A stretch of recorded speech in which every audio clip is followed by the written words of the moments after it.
Minister, you're very welcome to the House. Good Donegal, man. You're always welcome here. Like my colleague Senator Whelan, Minister, I also would have serious concerns about the whole area of fracking. And I would like to know what the government policy on fracking is, because the majority of people have huge concerns about this whole process.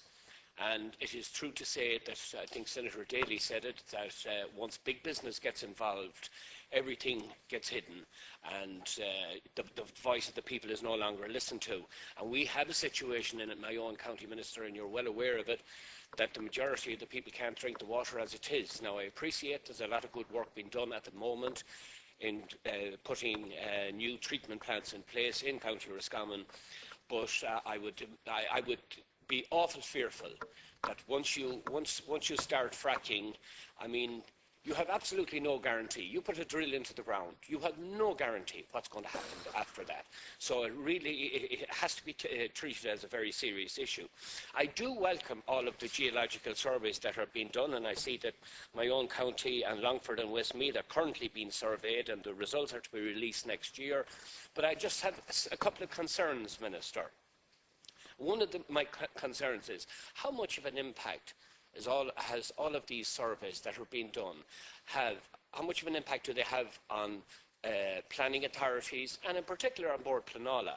Because last year we had a situation in County Roscommon where a community were against wind farm development going ahead in Dysart. And in fairness to the local authority, they came down on the side of the community and said it shouldn't go ahead. But when it was appealed to on Bord Pleanála, they gave it planning permission, despite the fact that they had surveys done and there was aquifers all over that area, and that they shouldn't have been tampered with. And Bord Pleanála still gave it planning permission. On top of that, we had the Department of the Environment in support of the community, in trying to block the wind farm development going ahead. And still, Bord Pleanála gave planning permission. And that community had to go out then, fundraise, and take a case to the High Court and win it.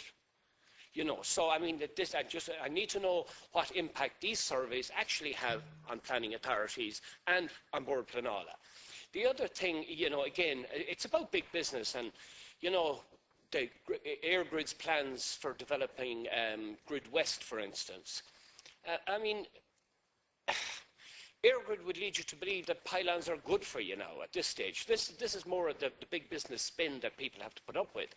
While at the same time now we have the ESB coming out in relation to Grid West and Grid Link, I think, and they're questioning the need for the projects at all. And just a question on that, what work do the geological surveys, what do they do in relation to areas of possible subsidence? Because, you know, for instance, if Grid West is to go ahead, it'll go ahead in a straight line, you know, from West Mayo all the way to Flagford and Carrick and Shannon. And like, is there surveys done in area, and maybe you may not have the expertise on this, Minister, but are there surveys done on the ground, all ground, from you know, that 40 to 50 mile distance, to assess the possibilities of subsidence into the future? And just finally, back to wind energy again. As Senator Mark Daly said, if you pin-cushioned the whole country with wind farms, it would not provide the amount of energy that we require. It's a folly.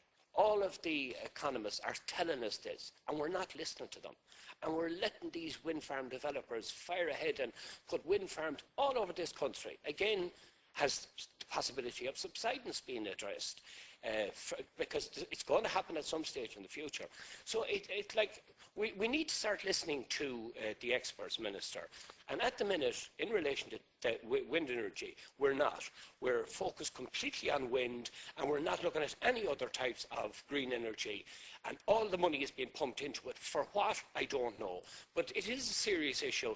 And you know, you see it in your own county, Minister. You have the whole county up in arms in various places around the county, in Glinties in particular, and other areas where people are just trying to fight these developments going ahead. And they have nobody on their side, except the economists that are telling us they're a waste of money and they're not viable. Thank you, Minister.